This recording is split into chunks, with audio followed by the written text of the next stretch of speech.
तो hello friends, स्वागत करता हूं आपको एक और नए वीडियो में। दोस्तों, आज हम इस वीडियो में क्लास 10th के साइंस के मोस्ट वीवीआई वायरल ऑब्जेक्टिव प्रश्न को देखेंगे, जो आपके मैट्रिक एग्जाम 2023 के लिए काफ़ी ही महत्वपूर्ण होने वाला है, क्योंकि आपके मैट्रिक एग्जाम 2023 में इसमें से क्वेश्चन 100% पूछा जाएगा।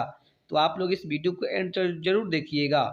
तो आइए हम इस वीडियो को करते हैं शुरुआत। इसमें हमारा पहला प्रश्न है, प्रकाश के परिवर्तन के कितने नियम है। यानी हमें बताना है कि प्रकाश के परिवर्तन के कितने नियम होते हैं।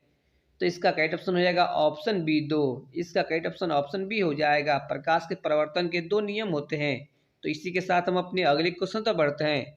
इसमें हमारा अगला प्रश्न है, किसी माध्यम में अपवर्तनांक म्यू का मान होता है। यानी हमें बताना है कि किसी माध्यम में अपवर्तनांक म्यू का मान क्या होता है। तो इसका करेक्ट ऑप्शन हो जाएगा option A, sine I upon sine are.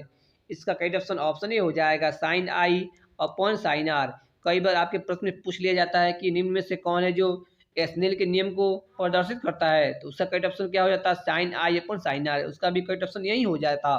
तो इसी के साथ हम अपने अगले प्रश्न तक बढ़ते हैं। इसमें हमारा अगला प्रश्न है, निम्नलिखित में से कौन सा बुझा हुआ चूना है। यानी हमें बताना है कि इन चारों ऑप्शन में से कौन सा सूत्र बुझा हुआ चूना का सूत्र है।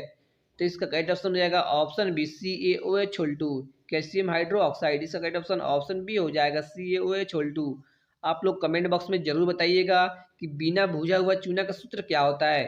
तो आइए हम इसी के साथ अपने अगले क्वेश्चन तो बढ़ते हैं। इसमें हमारा अगला प्रश्न है, कोई बिलियन नीले लिटमस पत्र को लाल कर देता है, इसका पीएच मान होगा।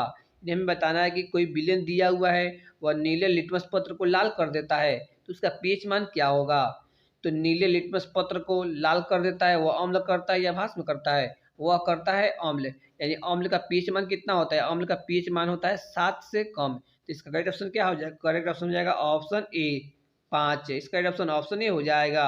यानी अम्ल का हमेशा पीएच मान 7 से कम होता है, इसलिए यहाँ पर 5 7 से कम है, इसलिए करेक्ट ऑप्शन हो जाएगा ऑप्शन ए, 5। इसी के साथ हम अपने अगले क्वेश्चन तक बढ़ते हैं। इसमें हमारा अगला प्रश्न है, पौधों में वाष्पोत्सर्जन किस भाग से होता है। यानी हमें बताना है कि पौधों में जो वाष्पोत्सर्जन होता है वह किस अंग से होता है। तो इसका करेक्ट ऑप्शन हो जाएगा ऑप्शन सी, पत्ता। इसका करेक्ट ऑप्शन ऑप्शन सी हो जाएगा, पत्ता से वाष्पोत्सर्जन पौधों में होता है। तो इसी के साथ हम अपनी अगली क्वेश्चन तक बढ़ते हैं। इसमें हमारा अगला प्रश्न है, दो तंत्रिका कोशिका के मध्य खाली स्थान को कहते हैं। यानी हमें बताना है कि दो तंत्रिका कोशिका के बीच जो खाली स्थान होता है, उस खाली स्थान को हम लोग क्या कहते हैं। तो इसका करेक्ट ऑप्शन हो जाएगा ऑप्शन बी, सिनेप्स। इसका करेक्ट ऑप्शन ऑप्शन बी हो जाएगा, दो तंत्रिका कोशिका के मध्य खाली स्थान को हम लोग सिनेप्स कहते हैं। तो इसी के साथ हम अपनी अगली क्वेश्चन तक बढ़ते हैं। इसमें हमारा अगला प्रश्न है, निकट दृष्टि दोष का निवारण किस लेंस से होता है। यानी हमें बताना है कि अगर निकट दृष्टि दोष को दूर करना हो तो हम लोग किस लेंस का उपयोग करते हैं। तो इसका करेक्ट ऑप्शन हो जाएगा ऑप्शन बी, अवतल लेंस। इसका करेक्ट ऑप्शन ऑप्शन बी हो जाएगा, अवतल लेंस से। आप लोग इसको भी याद कर लीजिएगा कि उत्तल लेंस का उपयोग किसके निवारण के लिए किया जाता है। उत्तल लेंस का उपयोग किया जाता है दूर दृष्टि दोष को निवारण करने के लिए, और बाइफोकल लेंस का उपयोग किया जाता है जरा दृष्टि दोष को निवारण करने के लिए, और सिलेंड्रिकल लेंस का उपयोग किया जाता है अबिंदुकता को दूर करने के लिए। आप लोग इसको भी याद कर लीजिएगा। तो इसी के साथ हम अपने अगले क्वेश्चन तक बढ़ते हैं। इसमें हमारा अगला प्रश्न है, प्रतिरोध का एसआई मात्रक है। यानी हमें बताना है कि प्रतिरोध का एसआई मात्रक क्या होता है। तो इसका करेक्ट ऑप्शन हो जाएगा ऑप्शन बी, ओम। प्रतिरोध का एसआई मात्रक ओम होता है। कभी कभी आपको संकेत के साथ दे देता है कि प्रतिरोध का, निम्न में से प्रतिरोध का एसआई मात्रक कौन है। तो ओम को हम लोग इस तरह से सूचित करते हैं, यह हो गया हमारा ओम का संकेत है। तो आप लोग इसको भी याद कर लीजिएगा। यानी इसका करेक्ट ऑप्शन हो जाएगा ऑप्शन बी, ओम। तो इसी के साथ हम अपने अगले को प्रश्न की तरफ बढ़ते हैं। इसमें हमारा अगला प्रश्न है, बॉक्साइट निम्नलिखित में से किस धातु का अयस्क है। यानी हमें बताना है कि जो बॉक्साइट होता है वह किस धातु का अयस्क होता है। तो इसका करेक्ट ऑप्शन हो जाएगा ऑप्शन सी, एल्यूमिनियम। इसका करेक्ट ऑप्शन ऑप्शन सी हो जाएगा, बॉक्साइट एल्यूमिनियम धातु का अयस्क होता है। तो इसी के साथ हम अपने अगले प्रश्न की तरफ बढ़ते हैं। इसमें हमारा अगला प्रश्न है, कार्बोनिल ग्रुप प्रतिकारक कौन है। यानी हमें बताना है कि कार्बोनिल ग्रुप का प्रतिकारक कौन होता है। तो इसका करेक्ट ऑप्शन हो जाएगा option B, double bond CO। इसका करेक्ट ऑप्शन ऑप्शन बी हो जाएगा, डबल बॉन्ड CO।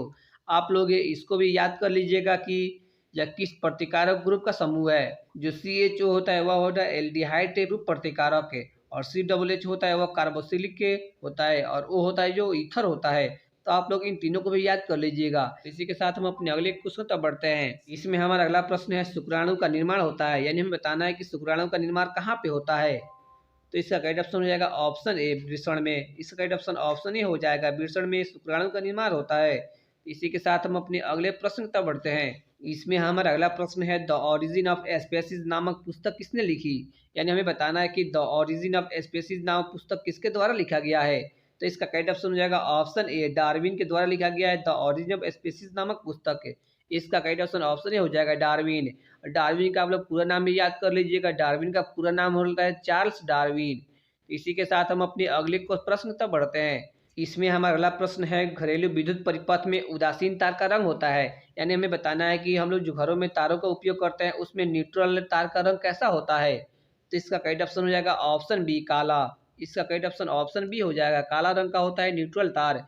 इसी के साथ हम अपने अगले प्रश्न तक बढ़ते हैं। इसमें हमारा अगला प्रश्न है, नाभिकीय ऊर्जा प्राप्त करने के लिए आवश्यक है। यानी हमें बताना है कि अगर हमें नाभिकीय ऊर्जा प्राप्त करना हो तो निम्नलिखित में से कौन एकदम आवश्यक है।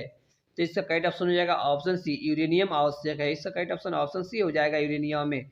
नाभिकीय ऊर्जा प्राप्त करने के लिए हमें यूरेनियम का होना आवश्यक है। तो इसी के साथ हम अपने अगले प्रश्न तक बढ़ते हैं। इसमें हमारा अगला प्रश्न है, आवर्त सारणी में उदक स्तंभ है। यानी हमें बताना है कि आवर्त सारणी में कितने उदक स्तंभ होते हैं। तो इसका करेक्ट ऑप्शन हो जाएगा ऑप्शन डी, 18। इसका करेक्ट ऑप्शन ऑप्शन डी हो जाएगा, 18। कई बार आपसे प्रश्न पूछ दिया जाता है कि आवर्त सारणी में कितने क्षैतिज कतारें होती है। तो क्षैतिज कतारें होती है 7 है और ऊर्ध्वाधर स्तंभ होते हैं 18। आप लोग इसको भी याद कर लीजिएगा, 7 है वह क्षैतिज कतारों की संख्या है आवर्त सारणी में। तो इसी के साथ हम अपने अगले प्रश्न तक बढ़ते हैं। इसमें हमारा अगला प्रश्न है, CnH2n किस हाइड्रोकार्बन ग्रुप का सामान्य सूत्र है। यानी हमें बताना है कि CnH2n जो होता है वह किस हाइड्रोकार्बन का सामान्य सूत्र होता है। तो इसका करेक्ट ऑप्शन हो जाएगा ऑप्शन ए, एल्कीन। इसका करेक्ट ऑप्शन ऑप्शन ए हो जाएगा, एल्कीन। CnH2n जो होता है वह एल्कीन हाइड्रोकार्बन ग्रुप का सामान्य सूत्र होता है। तो आप लोग इसको भी याद कर लीजिएगा, एल्केन का क्या सामान्य सूत्र होता है। इसका सामान्य सूत्र होता है CnH2n+2 होता है, इसका सामान्य सूत्र एल्केन का। उसी तरह आप लोग एल्काइन का भी याद कर लीजिएगा, इसका सामान्य सूत्र होता है CnH2n-2 होता है, इसको भी आप लोग याद कर लीजिएगा। इसमें हमारा अगला प्रश्न है, ओजोन परत पाया जाता है। यानी हमें बताना है कि ओजोन परत कहाँ पाया जाता है। तो इसका करेक्ट ऑप्शन हो जाएगा ऑप्शन बी, वायुमंडल की ऊपरी सतह में। इसका करेक्ट ऑप्शन ऑप्शन बी हो जाएगा, वायुमंडल की ऊपरी सतह में। तो इसी के साथ हम अपने अगले प्रश्न तक बढ़ते हैं। इसमें हमारा अगला प्रश्न है, तिहरी बांध का निर्माण किस प्रदेश में किया गया। यानी हमें बताना है कि तिहरी बांध का जो निर्माण हुआ वह किस प्रदेश में किया गया। तो इसका करेक्ट ऑप्शन हो जाएगा ऑप्शन बी, उत्तराखंड। इसका करेक्ट ऑप्शन ऑप्शन बी हो जाएगा, उत्तराखंड में टिहरी बांध का निर्माण किया गया। तो इसी के साथ हम अपने अगले प्रश्न तक बढ़ते हैं। इसमें हमारा अगला प्रश्न है, विद्युत फ्यूज विद्युत धारा के किस प्रभाव पर कार्य करता है। यानी हमें बताना है कि जो हम लोग ये विद्युत फ्यूज का उपयोग करते हैं वह विद्युत धारा किस प्रभाव पर कार्य करता है। तो इसका करेक्ट ऑप्शन हो जाएगा ऑप्शन ए, ऊष्मीय प्रभाव पर। इसका करेक्ट ऑप्शन ऑप्शन ए हो जाएगा, ऊष्मीय प्रभाव पर विद्युत फ्यूज कार्य करता है। इसका करेक्ट ऑप्शन ऑप्शन ए हो जाएगा। में हमारा अगला प्रश्न है, सरल सूक्ष्मदर्शी में किसका उपयोग किया जाता है।